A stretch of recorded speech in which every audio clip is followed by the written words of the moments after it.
hapon guys. Nandito na naman tayo ngayon guys para tuturuan ko kayo paano mag-repair ng UPS. Ngayon may pina-check yung UPS kasi naka-X na daw guys. Karamihan sa UPS guys, pag mag-burn out, walang backup power. Pero ito ngayon, ang sabi nila, kahit i-on walang power, no? Kahit i-on walang power. So, testingan lang natin guys. Ito yung switch guys. Saksak ko na natin dito.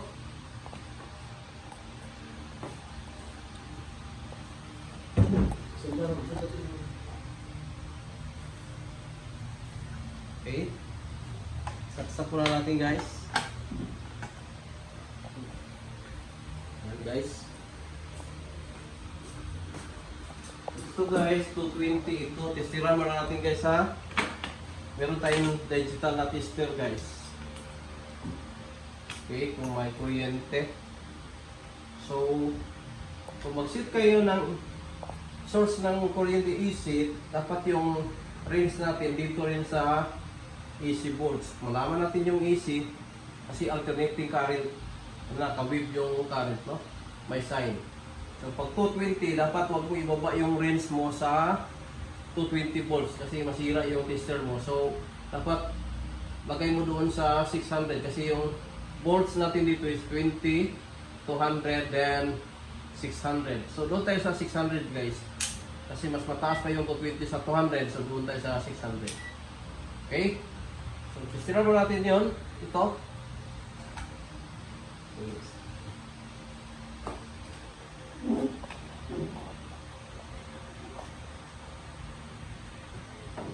Ayun. Guys, ang voltage natin is 240, 42, 43, 42, 43, 43. Yan. AC, 243. So, meron tayong power. Okay? So, tanggalin natin. Then, guys, yung PUPS, isaksak ko na natin dito sa AC power natin. Okay? Yan. Then, i-on natin guys.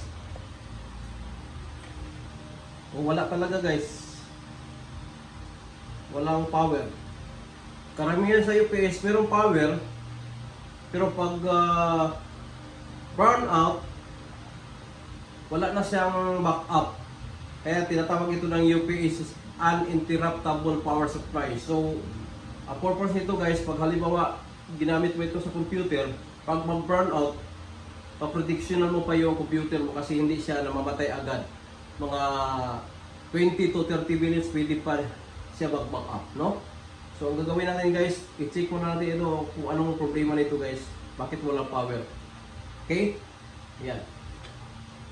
Madali lang ito guys. Bunutin mo natin. Bago magbukas, dapat bunutin mo lang supply. Okay?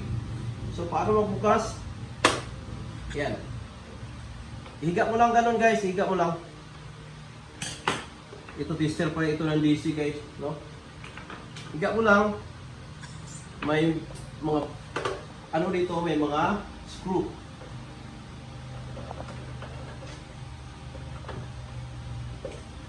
Oh. Ayun. 4 na screw ito guys. Pero pag pwede mo hindi natatanggalin diyan lang sa loob para hindi siya mawala, no? Okay. Yan. Ito guys. Okay. Yan.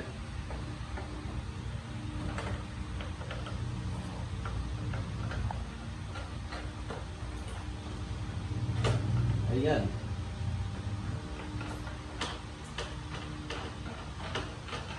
Okay. So, patayo natin guys. Yun, nahulog ang screw isa. Kailan yan. Buksan natin, no? Ano pala ito guys? Ang brand itong UPS na to is ayan. Fibus Power Gate Plus, no? 650 volts ampere. Okay? Yan. Ito gawin natin, buksan natin. Okay. So mag-ingat tayo guys ha, mag-ingat tayo pagbukas. Huwag kayo mag ano agad, baka mayroong kapasitor na nandito. Pero karamihan sa UPS guys, walang malaki na kapasitor. So, meron lang itong ano, battery at saka transformer. Okay?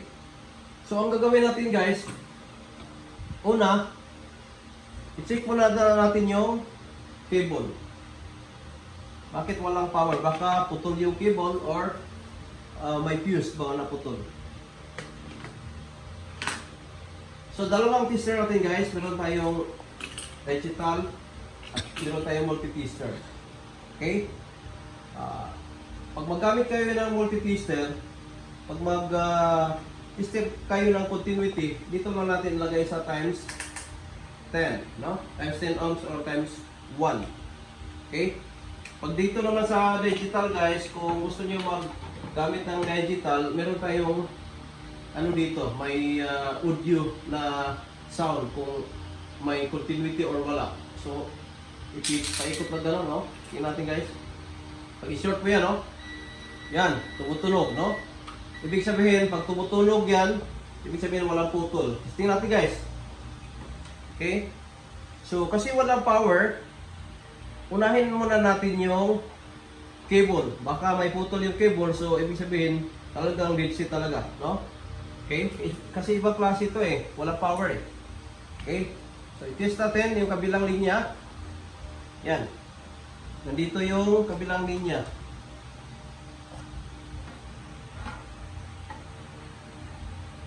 Green at saka white. Okay? Tingnan natin guys. So, ibig sabihin, yung green ang tilisting ko, hindi ito ang linya ng green. So, white ito. Reverse ko lang guys dito. Green. Yung green.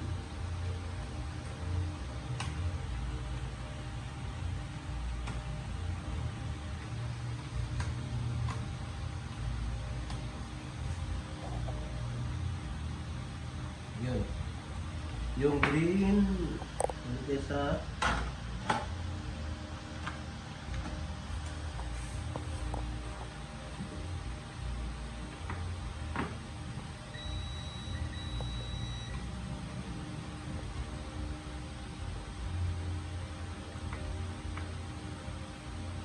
Sibin.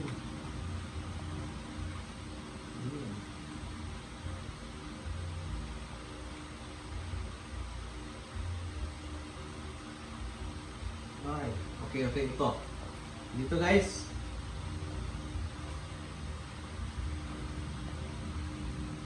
Yan, yung isang linya. Wala. Dito.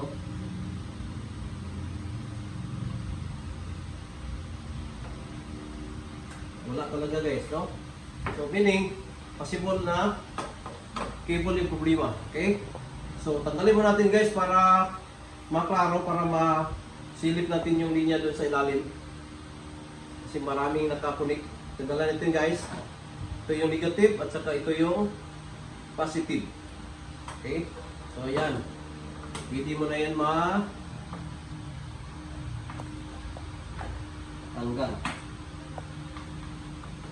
Okay. Again, short pa natin kung yan, may continuity. Okay. Testing.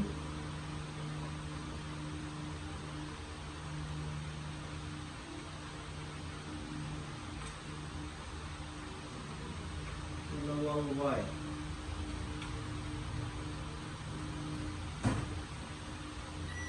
Ayan guys. Ito guys, black at saka white pala ang ano, okay? Ayan. Tumutunog siya guys, ha? Malapit mo lang dito. Galing dito guys, papunta rito, supply. Ayan, tumutunog siya. No? Tumutunog siya. Then, dito sa multi-tester, tingnan natin guys.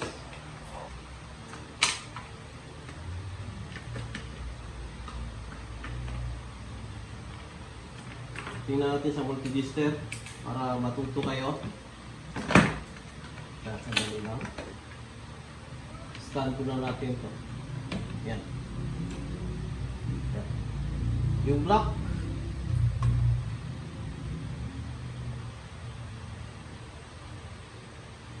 Yun na guys, no? Ibig sabihin gumana yung cable, no? So, ibig sabihin gumana yung cable. So, walang putol itong black, no? Okay, nandito yung sa ilalim yung ano guys, white na isa.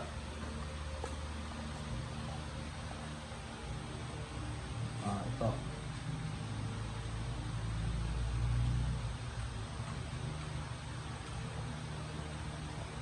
Nasa ilalim yung white. Okay. Yung isang linya na naman.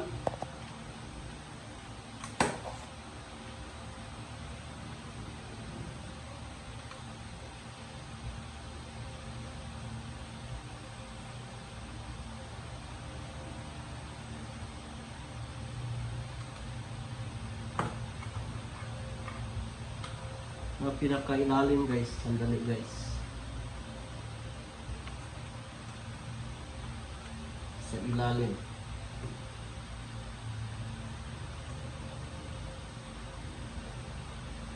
Pero mo guys, nasa pinakailalim guys. Hindi natin maaabot.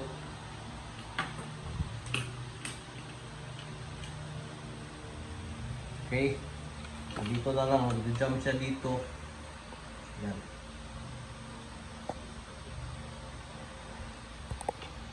Lock.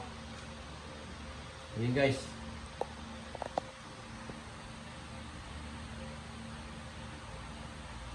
Yun, so, ibig sabihin, gumagana yan guys, oh.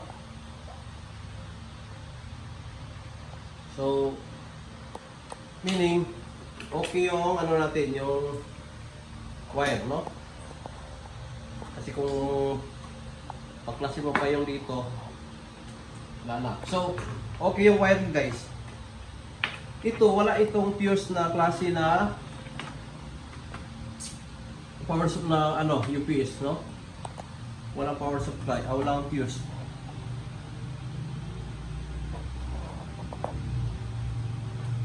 Parang ngayon na ako nakikita ng walang fuse na UPS ba? So wala talaga guys, no? May ano lang siya, may breaker at saka ito, may breaker. Okay?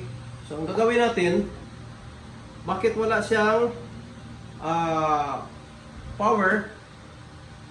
Karamihan sa ni-repair namin guys, basta yung UPS walang backup. Karamihan sa ni-repair namin is battery ang problema.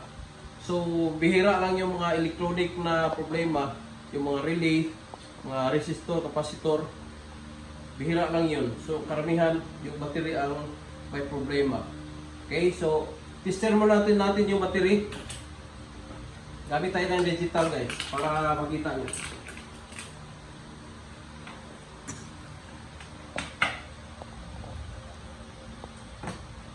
Okay, so, pag battery naman ang i-check natin, kailangan naka-range na naman tayo sa DC volts. Ibig sabihin, pag DC volts, yung side ng DC volts is split lang. Ibig sabihin, direct current, no? So, alam natin ito, itong battery na ito is, ayun, no? 12 volts. Okay. Oh, 12 volts, 7.5 ampere. So, pag 12 volts, dito tayo sa 20. Okay, dito tayo sa 20. Kita nyo? Yan ang araw, so 20. Dapat huwag kang magbaba sa 12 volts. Okay? Tester natin guys. Natin. Pag negative, dapat dito ka sa negative kasi may ano na ito, no? Tawag nito. Yung polarity. Okay? Pag may polarity, positive, negative na yan, no? Hindi na katulad ng AC, okay? Negative dito, saka lagay mo dito yung positive. Uy, tingnan mo guys. Paki-focus nga. Dapat ang voltahe nito is 12, pataas 12.4 or 12.3. Pag ganitong klase battery. So ngayon 0.3 na lang guys, oh. Or 0.39 na lang. Kita nyo? 0.39 na lang. O, tingnan nyo. 0.39. Yan. Ayan. Okay? So, meron din tayo tester dito guys na DC tester. Karamihan sa mga car. Lagay na natin dito yung negative, dito yung ano, dito yung negative, yung sa clip. Okay? Then ilagay natin dito sa positive yung dito yung pin niya. Okay? Kikita natin yan.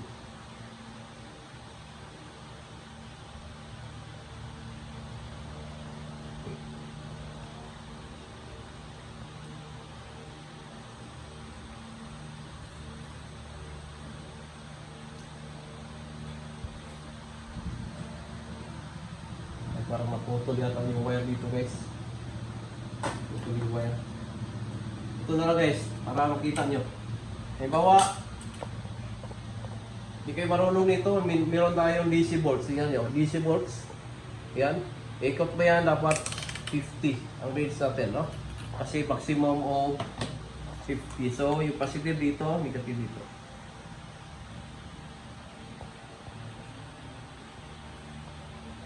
Oh, talagang wala, oh. Wala talaga guys. So busted na itong ano na to. Dito sa digital, merong 39.39 volts. Pero dito sa sa tester na multi, wala talaga, wala nang voltahe. Ibig sabihin busted dito guys, no? Busted na ito. Okay? So ang gagawin natin guys, kailangan ay natin guys, i-replace natin, no? Subukan mo natin guys para malaman nyo kung talagang ano ba siya, kung bagana ba o hindi, no? Ibalik mo natin yung wire. Okay, dito sa negative, dito din sa positive. Okay, okay lang yan siya naka guys. Okay, so isaksak natin. Kapunik na yung battery. Yun. Saksak. Then, meron tayong dito guys. Meron tayong bulb para matesting natin, ha? Yan, subukan mo natin. Saksak natin. Yan. Then, i-on ko. On ko dito. So, wala. Kasi walang backup battery. So, sira talaga yung battery. Okay? Yun, bunutin natin. Wala, hindi umiilaw. Yun. Okay? So, gagawin natin. Balik mo natin ito dito para hindi niya mahulog.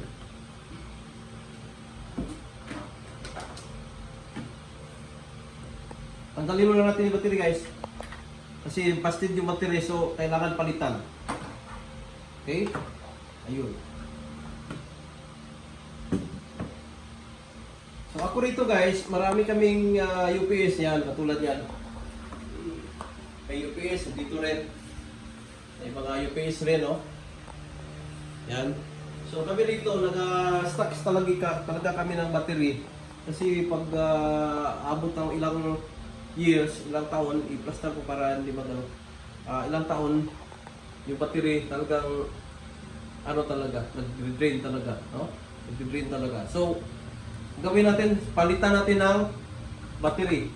So, meron kami mga battery guys, katulad ito. Yun, mga extra batteries namin. Yan. So, pareho sila guys, tingnan nyo. Ito yung sira, ito yung bago. Okay? Ito yung bago. Mura naman na ito guys, mga siguro hindi nakaabot ng 1,000. Saka bilhin mo yung UPS mga 2,000 plus or 3,500. So mas maka-laser ka kung palitan nyo ng battery. Huwag lang itapon yung UPS nyo na sira kasi madali lang yung ayusin guys. Okay? So now, testiran natin ito. Kanina naka-DC tayo. So ngayon, DC pa rin kasi battery ang check natin, okay? Yan. Positive dito, saka negative dito. O, tingnan nyo guys. Paki-focus nga. Klaro yung ano? So 12.48. Okay, so 12.48 ang voltahe niya. Ito. Yung sira.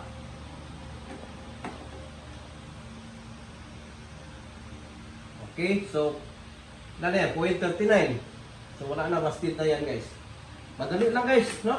So, replace na natin yung battery. Ayan. Lagay mo lang dito guys. Paalaala pala guys, kailangan huwag kalimutan yung connection niya. Dapat huwag ka magbaliktad, no? Kung saan yung black, dito rin yung black. Saan yung red, dito rin yung red. Okay? So, ikabit muna natin yung black. Ayan. Ayan, nakabit ko na. Yung pula, yung positive. Ayun. Nakabit ko na guys. Yan, temporary muna natin guys ha. Dito lang, dyan lang muna. Guys, tingnan nyo guys. Gumagalaw ako rito. Pero nakasaksak yung power na. So, kung baguhan kayo, kailangan remove talaga yung power, no? Sa amin, bilang mga may alam na mga technician, pwede namin yan i-connect kasi alam namin kung saan yung mga supply, no? So dapat pag kayo mag-repair, dapat tanggalin ito. Okay? So, yan. Subukan natin guys, tingnan natin. Yan, nakasaksak na yan. Connected na yung battery. Okay? Connected na. Iikot mo natin guys para makita natin kung may power na o wala. I-on ko guys, nakasaksak na yan siya. Ayun. Ayun, may power na. Okay? Wow. So, testing natin yung ano guys. Testing natin yung bulb.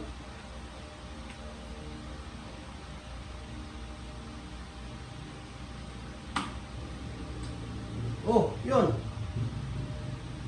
Gumagana na at saka may power na. Tingnan natin. I-off natin. Oh, off siya. On natin. Wow. So guys, 100% madali lang pala mag-repair ng UPS. So kung meron kayo mga UPS dyan sa opisina nyo o sa bahay nyo, no? O sa mga anak nyo nandoon sa school, huwag nyo itapon guys kasi madali lang mag-repair ng UPS. Sayang pag itapon. Makasave kayo ng pera, no?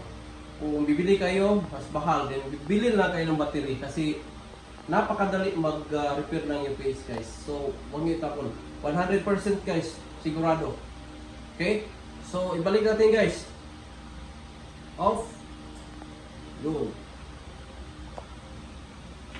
Okay, tanggalin natin to.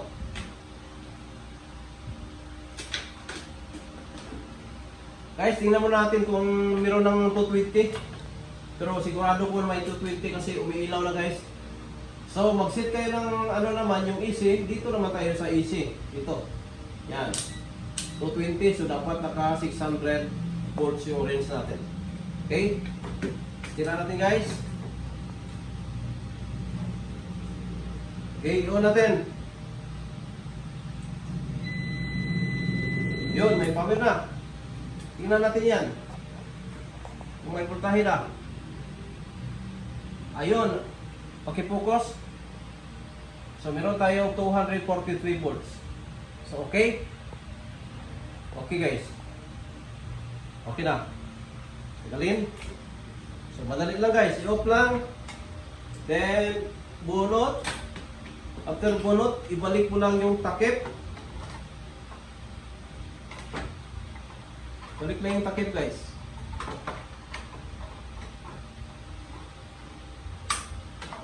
Yun. Then, ibalik yung mga screw.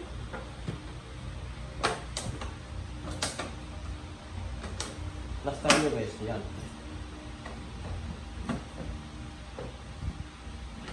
Last time mga po guys. Sila mga wire maipit. Ayan.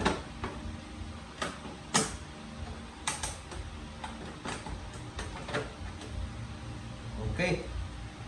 So, ibalik natin yung screw.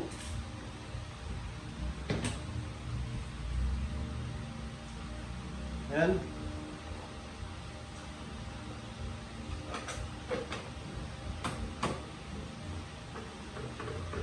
Higpitan.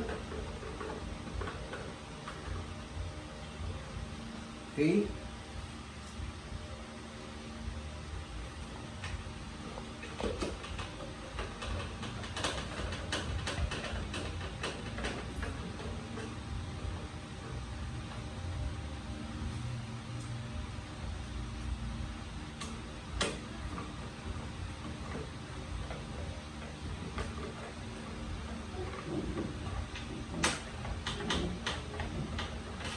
So, buo na guys.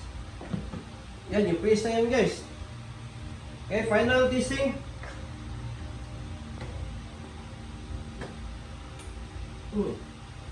Final testing. Then on. Then, saksak tayo ng kuryente. Ayan.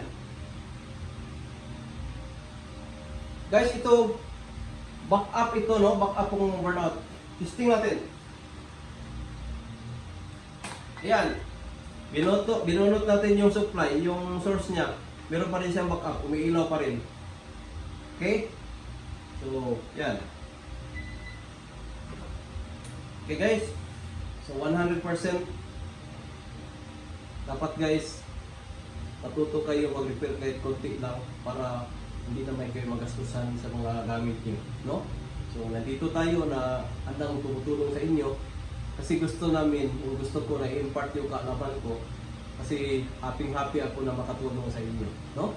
So, sana guys, meron kayong natutunan na kahit kunting kaalaman at ito naman ay makatulong na rin sa inyo. Okay guys? So, God bless you guys and bye-bye.